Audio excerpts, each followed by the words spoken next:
नमस्कार, मैं हूं नीलू। तो देखिए, कल बिहार विधानसभा का रिजल्ट का दिन है और बिहार विधानसभा चुनाव नतीजों के पहले ही राज्य में दावतों और मिठाइयों की राजनीति अब जोरों पर है। 14 नवंबर को मतगणना से पहले ही नेताओं और समर्थकों के बीच जश्न की तैयारी शुरू हो चुकी है। मोकामा विधानसभा सीट से जदयू प्रत्याशी अनंत सिंह ने पटना स्थित अपने सरकारी आवास में 20,000 लोगों के लिए भव्य भोज का आयोजन किया। वहीं भारतीय जनता पार्टी की बात की जाए तो उन्होंने मतगणना के दिन के लिए 501 किलो लड्डू बांटने की तैयारी कर ली है। दोनों ही दलों के नेता और कार्यकर्ता अपनी संभावित जीत को लेकर पूरी तरह से उत्साहित हैं। अगर मोकामा से जेडीयू उम्मीदवार अनंत सिंह की बात की जाए, खुद तो जेल के सलाखों के पीछे हैं, लेकिन नतीजों से पहले जश्न की तैयारी कर ली है। उनके सरकारी आवास पर टेंट लगाया गया है और करीब 20,000 लोगों के लिए दावत की व्यवस्था की गई है। अब आपको भोज का मेन्यू भी बताते हैं कि किस तरह से जो भोज का मेन्यू है वो रखा गया है। तो उसमें पूड़ी है, पुलाव है, दाल है, गोभी है, आलू मटर और बैगन बड़ी की सब्जी इसमें शामिल बताई जा रही है। इसके अलावा मिठाई बनाने के लिए 200 क्विंटल दूध और 1.5 क्विंटल खोया मंगाया गया है। स्थानीय कारीगरों की टीम को लगातार काम में लगाया गया है ताकि गिनती के दिन समर्थकों को स्वादिष्ट व्यंजन परोसे जा सके। अनंत सिंह और उनके समर्थक नतीजों से पहले ही जेडीयू की जीत को लेकर आश्वस्त हैं। उनका कहना है कि इस बार मोकामा समेत आसपास की सीटों पर जनता ने एनडीए गठबंधन को खुलकर समर्थन दिया है। यानी देखिए, जीत को लेकर किस तरह से आश्वस्त है, लेकिन बहुत बार हमने देखा कि किस तरह से जीत के लड्डू कभी कभी कड़वे भी हो जाते हैं और यही कारण है कि अनंत सिंह ने पहले ही जश्न की तैयारी शुरू की, बिना ये सोचे कि कहीं ये कड़वा ना हो जाए।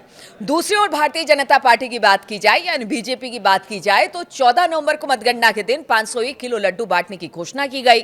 पार्टी के प्रदेश कार्य समिति सदस्य कृष्णा सिंह कल्लू ने बताया कि ये मिठाइयां पटना के अलग अलग वार्डों में समर्थकों के बीच वितरित की जाएगी। भाजपा कार्यकर्ताओं का कहना है कि उन्हें एनडीए की जीत पर पूरा भरोसा है और वो चुनावी नतीजों के बाद जनता के साथ जीत की खुशी साझा करेंगे। शहर के मिठाई कारोबारी भी इस राजनीतिक मिठास से काफी उत्साहित हैं। उनका कहना है कि मतगणना के दिन सबसे ज्यादा मांग लड्डू की होती है, चाहे वो मोतीचूर के लड्डू हो, बूंदी के या फिर बेसन के लड्डू हो, लेकिन लड्डू ही लोग मंगाया करते हैं और नेताओं के बीच और उनके कार्यकर्ताओं के बीच लड्डू बड़ा फेमस है। बताया जा रहा है कि अब तक करीब 10 टन से अधिक लड्डू के ऑर्डर बुक किए जा चुके हैं। तो चुनावी माहौल में मतगणना से पहले ही पूरे बिहार में उत्सव जैसा माहौल बन चुका है। जदयू और भाजपा दोनों ही अपने अपने कार्यकर्ताओं के बीच जीत का आत्मविश्वास जता रहे हैं।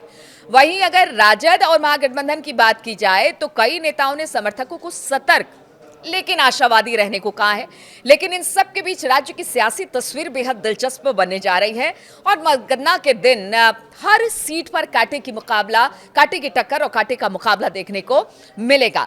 अब हम आपको बता दें कि 14 नवंबर को जब सुबह 8 बजे से पोस्टल बैलेट की गिनती शुरू होगी और फिर 8:30 बजे से ईवीएम वोटों की गिनती प्रारंभ होगी, तब दोपहर तक ये पता चल जाएगा, यानी कि साफ हो जाएगा कि किस दल की मिठाइयां ज्यादा मीठी साबित होती हैं और किस दल की फीकी। इसलिए बहुत सारे लोग मिठाइयों का ऑर्डर दे रहे हैं, कई बार तो बिना नाम बताए दे रहे हैं। अगर जीत हुई तो मिठाई बटेगी और जीत नहीं हुई तो फिर हो सकता है कि ऑर्डर कैंसिल हो जाए बिना नाम बताए। तो अब देखना होगा कल का जो दिन है वो किसके लिए क्या लेकर आता है, किसके लिए जीत, किसके लिए हार, किसके लिए सत्ता की कुर्सी और किसके लिए सत्ता की बेदखली।